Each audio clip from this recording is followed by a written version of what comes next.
Allez, c'est tout.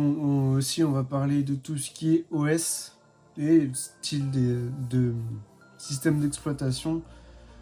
On se retrouve juste après la transition. Donc, on va parler OS. Un OS est un système d'exploitation. En français, c'est un système d'exploitation. OS, c'est anglais. Je vous dirai tout ce que ça veut dire plus tard, mais en gros, un OS, c'est une. Sur tout ce qui est portable, PC, en fait, ce sont des chiffres binaires qui sont calculés par le processeur, puis envoyés à la carte graphique. Mais ça j'expliquerai ça en détail dans une autre vidéo. Et ces chiffres vont donner des actions, commandées par le BIOS. Le BIOS qui est le système de contrôle global. C'est ce qui fait que l'appareil est contrôlé et peut calculer. Donc en gros, un OS, c'est une sorte de truc où je peux faire tourner un peu tout ce que tu veux. Par exemple, on a comme OS Linux, Android, iPadOS, macOS, iPhoneOS. Je sais pas si j'ai dit Android. Après, je sais plus vraiment quels autres il y a.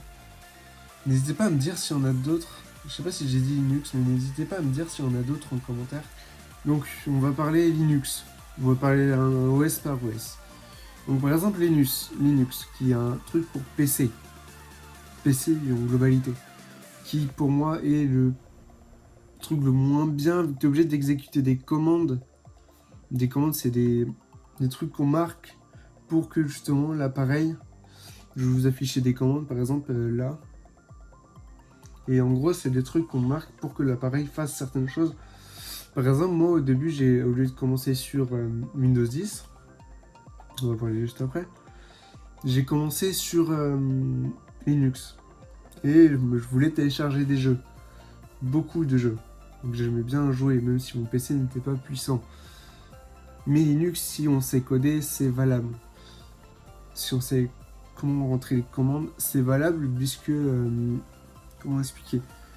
En gros, c'est beaucoup plus simple. Les jeux tourneront plus facilement puisque Linux, c'est fait pour que ce soit facile.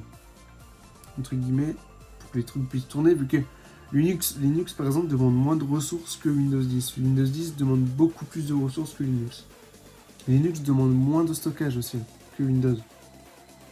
Windows, pour une version classique, on peut compter 32 Go à peu près.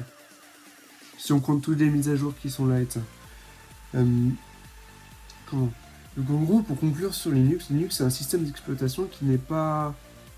où tu es obligé de t'y connaître plutôt.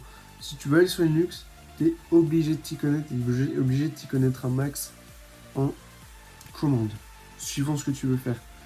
Mais une particularité de Linux, que je voulais dire aussi, c'est qu'en gros, tout le monde peut résoudre des bugs. Tout le monde. La moindre personne peut chercher des bugs et les transmettre justement aux personnes qui s'occupent justement de résoudre ces bugs. Et vu que Linux, ça appartient à la personne qui possède le PC. C'est-à-dire que Linux, quand il est sur un PC, ça appartient à la personne qui possède le PC. C'est aussi simple que ça. Vous vous démerdez et vous faites du codage. Vous faites pas de codage, vous pouvez pas faire une masse de choses. Mais ce que je vais expliquer, c'est que sur Linux, il faut savoir coder, mais il y a aussi des points forts, c'est-à-dire que le système d'exploitation est à toi. C'est-à-dire que, entre guillemets, il t'appartient. Tu peux faire ce que tu veux dessus. Tu peux faire un Windows 10 avec un Linux si tu veux. Tu fais comme tu veux. Voilà. En gros, c'est ça. Linux, c'est beaucoup plus libre. Par exemple, Windows 10, c'est moins libre et macOS ou iPadOS, c'est encore moins libre. Mais Linux, tu fais ce que tu veux. Tout ce que tu veux, tu fais. Il y a toujours juste les trucs de base que tu peux télécharger, type Chrome ou tout ça. Mais sinon, tu peux pas spécialement télécharger masse de choses. Faut vraiment... Comment ? Si tu veux télécharger masse de choses sur Linux, faut que tu saches faire des commandes et coder. C'est aussi simple que ça. Mais c'est ultra libre. Moi, quand j'ai testé ça, c'est libre, mais je connaissais pas la moitié de ce que je devais connaître par rapport à ce qu'il faut connaître sur Linux. Donc Linux, tu es obligé de connaître des commandes, et si tu ne sais pas rentrer ces commandes, par exemple, tu peux pas télécharger des jeux. Moi qui adorais Minecraft, je voulais installer Minecraft, mais je n'y arrivais pas vu que je savais pas comment faire avec des commandes. Il y a certains trucs de base qui s'installent direct, sans problème. Par exemple, prenons YouTube. Tu as juste à créer un lien vers Google, c'est tout. Chrome, tu peux l'installer direct, il n'y a aucun problème. C'est seulement les jeux et les trucs qui sont comme ça, où tu as des codages, où tu as des... Je sais pas comment expliquer, mais des sortes de codages à faire. Et là, vraiment, il faut... Quand c'est Linux... quand c'est Linux, comment? Si tu veux installer des jeux, tu es obligé de coder. C'est un peu ce que je répète depuis tout à l'heure, mais c'est pour te faire comprendre qu'il faut coder.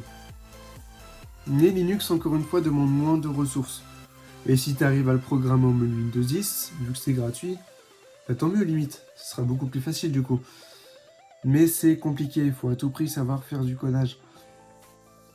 Mais du codage, ça s'apprend, c'est comme tout. C'est comme tout, tout s'apprend. Par exemple, le dessin, ça s'apprend, c'est pas un don, c'est que t'as appris avec le temps. Tout s'apprend. C'est pas c'est en faisant qu'on apprend, c'est pas on a un don comme ça vient du jour au lendemain.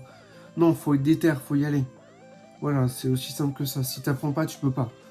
C'est une base de la vie.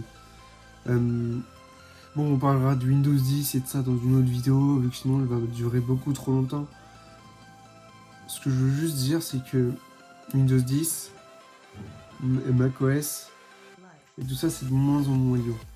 Le seul truc où tu es vraiment libre, c'est Linux. Là, tu es vraiment libre. On va d'abord s'attaquer aux OS, des systèmes d'exploitation de PC. Ensuite, on ira sur ceux de portable. Puis j'essaierai de m'expérimenter sur ceux de console et autres. Ok, ça va aller avec le temps. Mais il faut juste que j'apprenne. Et je ferai aussi des vidéos sur comment fonctionne un PC. Comme j'ai dit tout à l'heure que je parlerai du fonctionnement du PC étape par étape. Après, si je fais des erreurs, dites-moi. Dites-moi que je fais des erreurs, ce serait que bénéfique. Comme ça, j'apprendrai à corriger mes erreurs. Voilà. Je vais juste faire un coupage et je vous dis combien de gigas prend Linux et de ça. Donc Linux prend 25 d'espace disque et demande 2 gigas de RAM minimum. Vraiment minimum. Et le mieux c'est 4 gigas et si on veut vraiment faire tourner des gros trucs, c'est 8. Voilà. Voilà. Donc je vous dis à la prochaine pour de nouvelles vidéos. Peace.